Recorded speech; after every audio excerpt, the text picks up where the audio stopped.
حاصل کرتے ہیں۔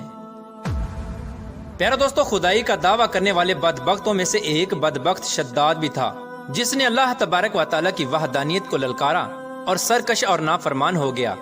پیارا دوستو، شداد کون تھا اور کس طرح اس نے اللہ تبارک و تعالیٰ کی نافرمانی کی اور خدائی کا دعویٰ کیا، اور کس طرح اس نے دنیا میں اپنی جنت تیار کی، اور اس کی بنائی جانے والی جنت کتنے سالوں میں تیار ہوئی، اور پھر اللہ تبارک و تعالیٰ نے اس بدبخت کو کس طرح دنیا کے لیے عبرت کا نشان بنایا، اور اس بدبخت کا انجام کیا ہوا، اور پھر کس طرح ملک الموت علیہ السلام نے دردناک طریقے سے اس کی روح قبض کی۔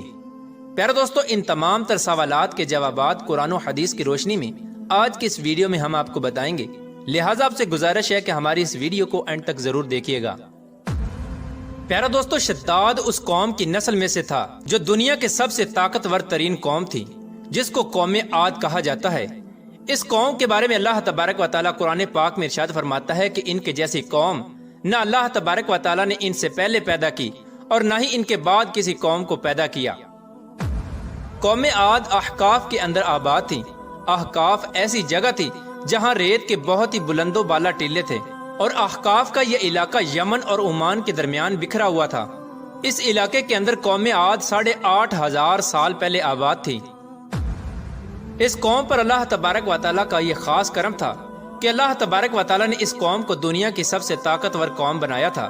اس کے ساتھ ساتھ اللہ تبارک و تعالیٰ نے اس قوم کو سرسبز و شاداب باغات اور وافر مقدار میں کھیت عطا فرمائے تھے۔ اس قوم کے پاس بے شمار جانور تھے اور پینے کے لیے میٹھا پانی تھا۔ اس کے علاوہ بھی اللہ تبارک و تعالیٰ نے اس قوم کو بے شمار نعمتوں سے نوازا تھا۔ چنانچہ اس قدر مال و دولت اور نعمتوں کی فراوانی کی وجہ سے یہ قوم بھٹک گئی اور اللہ تبارک و تعالیٰ کی نافرمان قوم ہو گئی اور یہ باغی ہو گئے۔ ان کی ہدایت کے لیے اللہ تبارک و تعالیٰ نے حضرت ہود علیہ السلام کو ان کی طرف مبعوث فرمایا۔ حضرت ہود علیہ السلام اس قوم کو اللہ تبارک و تعالیٰ کے حکم سے تبلیغ کرنے لگے اور اللہ تبارک و تعالیٰ کی وحدانیت کی طرف بلانے لگے، لیکن یہ قوم اپنے کفر و شرک سے باز نہ آئی اور حضرت ہود علیہ السلام کا مذاق اڑانے لگی۔ شداد، جو کہ اسی قوم کی نسل میں سے تھا، وہ اس قوم کا بادشاہ تھا، اور یہ 2 بھائی تھے۔ روایات میں آتا ہے کہ ایک کا نام شداد تھا اور ایک کا نام شدید تھا۔ شدید پہلے بادشاہ بنا اور وہ فوت ہو گیا۔ اس کے فوت ہو جانے کے بعد شداد نے حکومت سنبھالی، اور اس طرح یہ دنیا کی سب سے طاقتور قوم عاد کا بادشاہ بن گیا۔ پیارا دوستو، شداد ایک وسیع و عریض سلطنت کا بادشاہ تھا۔ شداد کی یہ بادشاہت یمن سے لے کر عراق تک اور بعض روایات کے مطابق ایران تک پھیلی ہوئی تھی۔ شداد نے اپنی طاقت کے زور پر بڑے بڑے بادشاہوں کو اپنے زیر کر لیا تھا۔ چنانچہ اس بدبخت کو حضرت ہود علیہ السلام نے سمجھانے کی بہت کوشش کی، لیکن اس کا دل بھی بند تھا۔ چنانچہ جب حضرت ہود علیہ السلام نے شداد کو اللہ تبارک و تعالیٰ کی وحدانیت کی طرف بلایا اور ایک خدا کی عبادت کرنے کا حکم دیا، تو اس وقت شداد اور حضرت ہود علیہ السلام کے درمیان ایک زبردست مکالمہ ہوا، جس کے نتیجے میں شداد نے حضرت ہود علیہ السلام سے پوچھا کہ اگر میں اللہ تبارک و تعالیٰ پر ایمان لے آؤں تو مجھے کیا حاصل ہوگا؟ تو اس وقت حضرت ہود علیہ السلام نے شداد سے فرمایا کہ تم پر جنت حلال ہو جائے گی۔ جنت کا نام سنتے ہی شداد حضرت ہود علیہ السلام سے پوچھنے لگا کہ یہ جنت کیا ہے؟ تو حضرت ہود علیہ السلام نے شداد کو جنت کا نقشہ بتایا اور جنت کی نعمتوں کے بارے میں شداد کو بتایا۔ حضرت ہود علیہ السلام کی یہ بات سن کر شداد مسکرانے لگا اور حضرت ہود علیہ السلام کو دیکھ کر کہنے لگا کہ یہ کون سی بڑی بات ہے، ایسی جنت تو میں بھی تیار کر سکتا ہوں۔ حضرت ہود علیہ السلام نے شداد کو اس کے اس کفر و شرک سے روکنے کی بہت کوشش کی، لیکن یہ بدبخت باز نہ آیا۔ چنانچہ اس وقت شداد نے اپنی سلطنت کے بہت بڑے بڑے کاریگروں کو اکٹھا کیا اور احقاف میں ارم کے مقام پر 20 کوس لمبی اور چوڑی جنت بنانے کا کام شروع کروا دیا۔ چنانچہ شداد کی تیار ہونے والی اس جنت میں سونے اور چاندی کی اینٹیں لگائی گئیں اور جواہرات بھی لٹکائے گئے۔ اس بدبخت شداد نے اپنی اس بنائی جانے والی جنت میں شہد، دودھ اور پانی کی نہریں بھی رواں کر دیں اور دنیا جہان کے خوبصورت درخت، پودے اور پھول بھی لگوا دیے، اور اس جنت کو طرح طرح کے جواہرات سے مزین کر دیا۔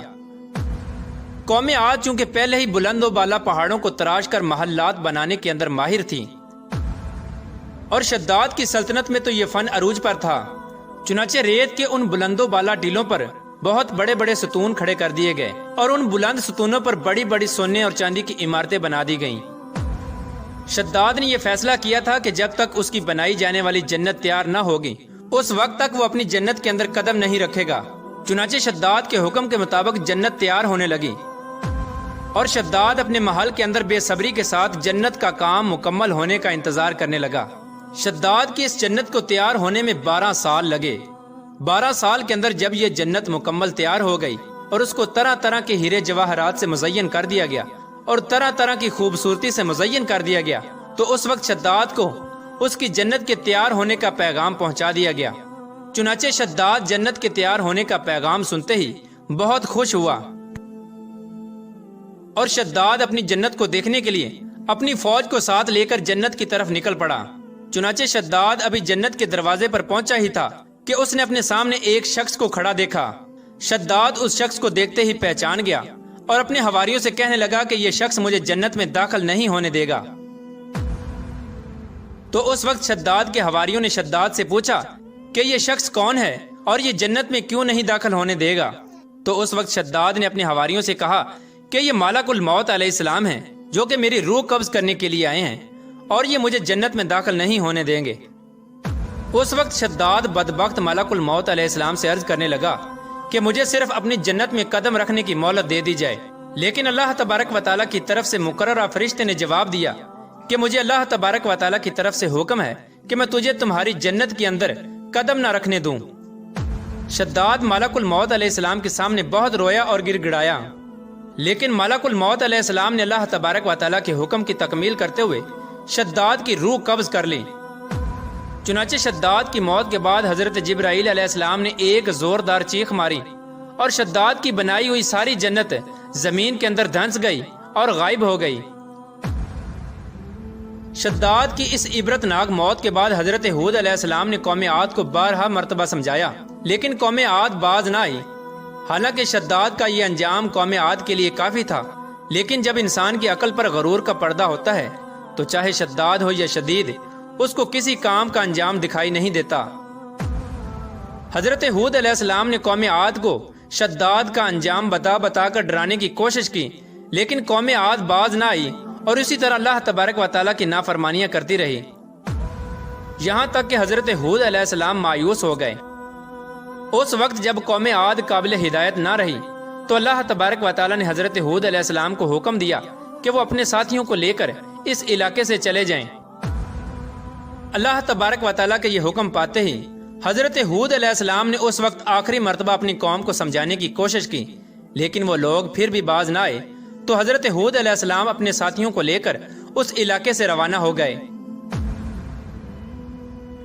چنانچہ ان کے جانے کے بعد اللہ تبارک و تعالیٰ نے قوم عاد پر خوفناک آندیاں مسلط کر دیں۔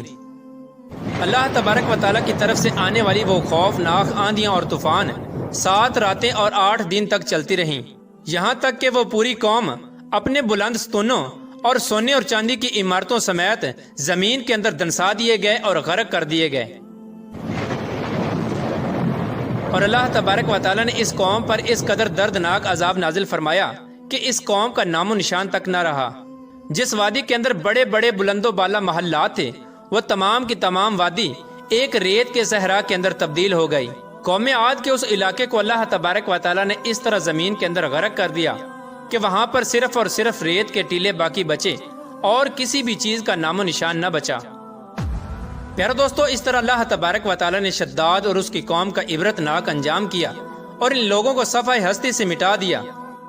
اللہ تبارک و تعالیٰ سے دعا ہے کہ اللہ تبارک و تعالیٰ ہمیشہ اپنے حضور عاجزی اور انکساری کے ساتھ زندگی گزارنے کی توفیق عطا فرمائے اور حضور صلی اللہ تعالیٰ علیہ وآلہ وسلم کے بتائے ہوئے راستے پر